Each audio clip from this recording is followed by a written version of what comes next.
Do you need to supplement with vitamin K2 if you're taking vitamin D? Howdy friends, Tyler here at Healthway Nutrition Center, here to set the record straight on this increasingly common question.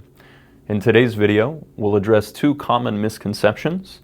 We'll offer a brief but detailed example of how vitamin D and vitamin K truly work together. And we'll end with a conclusion that may be a bit different from what you're hearing elsewhere, so stay tuned throughout the video.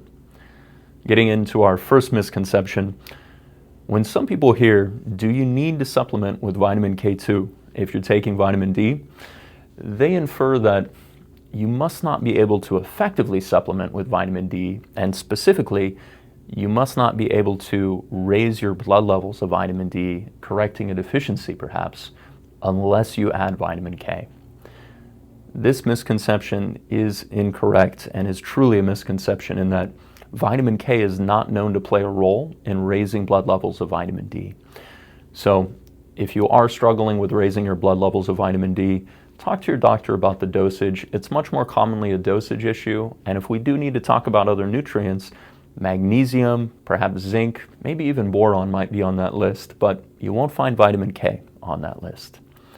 Moving on to our next misconception, and this one gets a little closer to the heart of the issue. When you're taking vitamin D, are you creating some sort of safety issue that we require vitamin K to address? Basically, is vitamin D dangerous on its own? To properly answer this question, we're going to lean on an example that we've used for many years here on our supplement aisle, and that is talking about calcium absorption and utilization. When we ingest calcium, either through supplements or calcium-rich foods in our diet, vitamin D goes to work right away, activating special receptors in our gut that boost our calcium absorption, moving more of it from our digestive system into our bloodstream. Once in our bloodstream, vitamin K takes over, activating a special protein in our blood known as matrix GLA protein. This protein binds to that calcium in our blood and starts shuttling it towards our bones. Once at the site of our bones, vitamin K activates yet another special protein known as osteocalcin. In this role, osteocalcin is ensuring calcium is embedding to the bone and is doing so in a structurally sound way. This keeps the calcium where we want it and ensures that our bones are healthy and strong for the long run.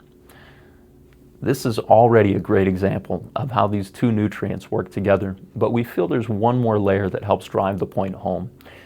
Talking about those two special proteins that vitamin K activates, vitamin D helps upregulate their production. So having adequate vitamin D levels ensures we have adequate levels of these proteins so that vitamin K can then activate them. This is a beautiful example of how on multiple layers in a very dynamic way, these two nutrients are playing a critical role in helping us have adequate calcium levels and supporting our bone health. Now, revisiting our misconception here, is vitamin D dangerous on its own, or is it causing a safety issue? The argument here comes from that initial boosting of absorption from those special receptors in our gut. So if we take just vitamin D, are we boosting our blood level of calcium without having the tools, vitamin K in this case, to manage it properly? This is essentially addressing a concern that is, at least as far as the evidence shows, mostly seen in a true vitamin D toxicity, where our blood levels are exceptionally high, and because of this, we are running into a problem where we have too much calcium in our blood and it's becoming a burden to our body. It's disrupting hormone signaling. It's potentially building up in soft tissues, such as arterial walls, contributing to brittle and easily damaged arteries over time. And finally, that same accumulation in soft tissue can include our cartilage and our joints, causing our joints to be arthritic, stiff, and painful. There is a nugget of truth here. Again, we have seen this evidence in extremely high blood levels, essentially toxic blood levels of vitamin D. But the evidence says that doesn't occur, or at least it's exceptionally rare to occur, outside of those toxic blood levels of vitamin D. This is why we argue this is a misconception. Vitamin D, if used even mildly responsibly, will not cause this problem, or at least the evidence at this time says that's a non-issue. So where should we be directing our focus? Our conclusion here at Healthway is that vitamin K is where our focus should lie. Rather than saying, is vitamin D dangerous, we're really saying vitamin K is fulfilling a critical role that is how our body directly defends against this calcification concern. So really, we're recognizing that, like vitamin D, vitamin K is an essential nutrient, and having an adequate amount of it is critical to our health. We also feel that this idea can be taken to an even bigger picture or perspective. And it's really recognizing that it's very easy for us to get a little obsessed about one nutrient and how it functions at the expense of all the other essential vitamins and minerals.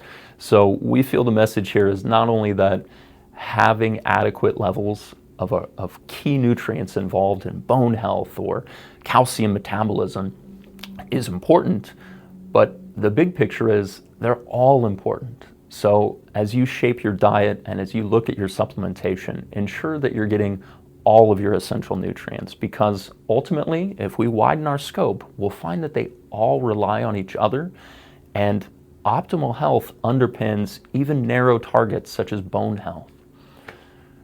We hope you've enjoyed this video, and from all of us here at Healthway, we thank you so much for watching.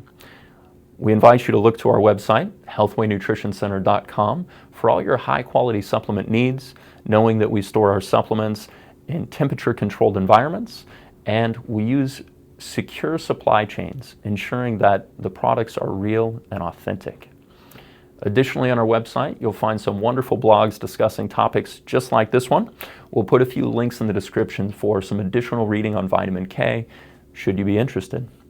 Again, thank you so much for watching. We'll look forward to catching you on the next video.